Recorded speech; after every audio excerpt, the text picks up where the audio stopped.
रायगड महाराष्ट्रासह देश विदेशातील ताज्या बातम्या पाहण्यासाठी मॅक्स इंडिया लाईव्ह चॅनलला सबस्क्राईब करा आणि बेल आयकॉन दाबायला विसरू नका. शेतकऱ्यांची पण लिस्ट आहे यामध्ये महिला आघाडीची. त्यामुळं आपल्याकडे ह्या सर्व गोष्टी बघून काटेकोरपणे आम्ही जे बसतो आमची अवैध निर्माण वस्तु कार्रवाई की जाएगी. इसके बारे में आपको क्या जानकारी है? क्या क्या धमकी देकर उन्हें पार्टी में ज्या ज्या नगरसेवकांनी अनधिकृत बांधकाम केलं असतील त्यांना ते भीती असणार आहे, ती भीती दाखवलेली असणार आहे आणि त्याचबरोबर लक्ष्मी दर्शनी दिलेलं आहे. त्यामुळे त्यांनी केलेली पापं लपवण्यासाठी या लोकांनी पक्ष चेंज केलेला आहे. कोणाचे शिडकोमध्ये शाळेचे कॉलेजचे प्लॉट मिळालेले आहेत ते सांभाळण्यासाठी काही लोक गेलेले आहेत. कोणाच्या अनधिकृत बिल्डिंग बांधलेल्या आहेत त्या थांबवण्यासाठी त्या बिल्डिंगही थांबणार. कोणाची ईडीची इन्क्वायरी चालू आहे, कोणाची अँटी करप्शनची इन्क्वायरी चालू आहे, कोणाच्या बिल्डिंग ज्या आहेत त्या तुटू नाहीत आणि तुटू पण नाहीत. आणि त्यांना आता कळलेलं की जनता आम्हाला या ठिकाणी निवडून देणार नाही, म्हणून जे काय मिळतंय जे काय लक्ष्मण दर्शन घेऊन या ठिकाणी पलपुटेपणा केलेला आहे. ह्या लोकांची सवयच आहे, जिधर बोजा उधर सोजा.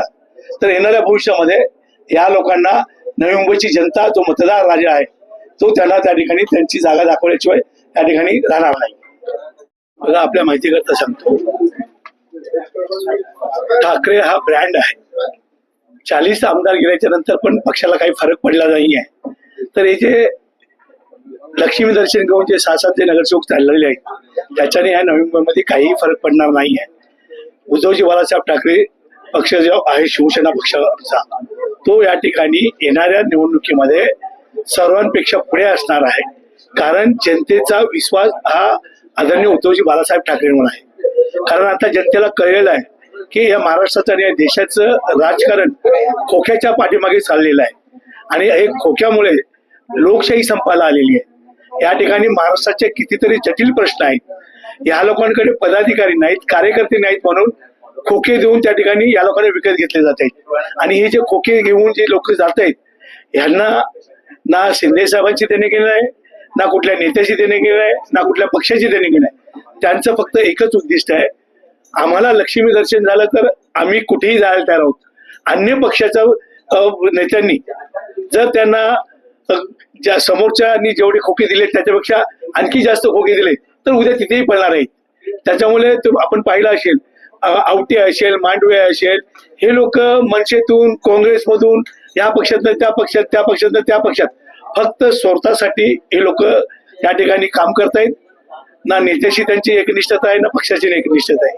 त्यामुळे आम्ही एवढं सांगू इच्छितो, आज आमचा पक्ष आहे ना साहेब हा मराठी माणसासाठी निर्माण झालेला आहे. तुम्हाला माहिती आहे आजही या ठिकाणी जी काही उणीवा असतील त्या उणीवा त्यावेळेला भरून काढण्याची जबाबदारी आमची आहे.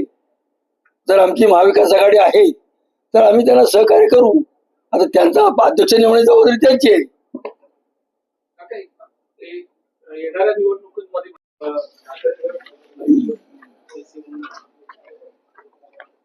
एक 5 मिनिट आपण थांबूया. काही महत्वाची मंडळी येते.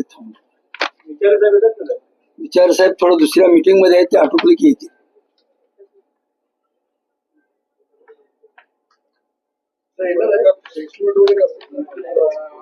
प्रेस नोट म्हणजे जे पदाधिकारी जाहीर झालेत ना त्याचे ते तुम्हाला देणार. प्रेस नोट मध्ये आता आम्ही